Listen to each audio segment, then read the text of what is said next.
ಅಲ್ಲ ಮೇಡಮ್, ಅಷ್ಟು ದೊಡ್ಡ ಕಂಪ್ನಿ MD ನೀವ್ ರೊಟ್ಟಿ ಮಾಡ್ತಿದ್ದೀರಲ್ಲ. MD ನಾನು ಆಫೀಸಲ್ಲಿ, ಈ ಮನೆಗೆ ನಾನು ಹಿರಿ ಸೊಸೆ, ಜವಾಬ್ದಾರಿನೂ ಹಿರಿದೆ.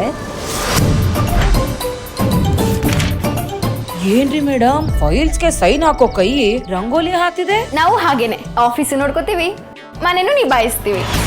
ನಿಭಾಯಿಸೋದು ಅಂದ್ರೆ ಸುಮ್ನೆನಾ?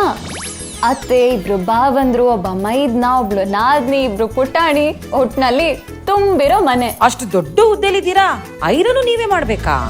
ಹೌದು, ಮತ್ತೆ ನಮ್ದು ದೊಡ್ಡ ಮನೆ, ದೊಡ್ಡ ಸಂಸಾರ ಅಂದ್ಮೇಲೆ ಜವಾಬ್ದಾರಿನೂ ದೊಡ್ಡದಾಗೆ ಇರುತ್ತೆ. ಹೌದು, ನಿಮ್ ಕಿರಿ ಮೈದಂಗೆ ಇನ್ನು ಮದ್ವೆ ಆಗಿಲ್ಲ ಅಲ್ವಾ? ಅವನಿಗೂ ಮದುವೆ ಮಾಡಿಸ್ತಿದೀವಿ. ನಮ್ ತರ ಚೆನ್ನಾಗಿ ಓದಿರೋ ಹುಡುಗಿನೇ ಬರ್ತಾಳೆ, ಆಫೀಸ್ ಜೊತೆಗೆ ಮನೆನೂ ನಿಭಾಯಿಸ್ತಾಳೆ. ಭಾಗ್ಯವಂತರು ಜುಲೈ 6ರಿಂದ ರಾತ್ರಿ 7:30ಕ್ಕೆ ನಿಮ್ಮ ಸನ್ ಉದಯದಲ್ಲಿ.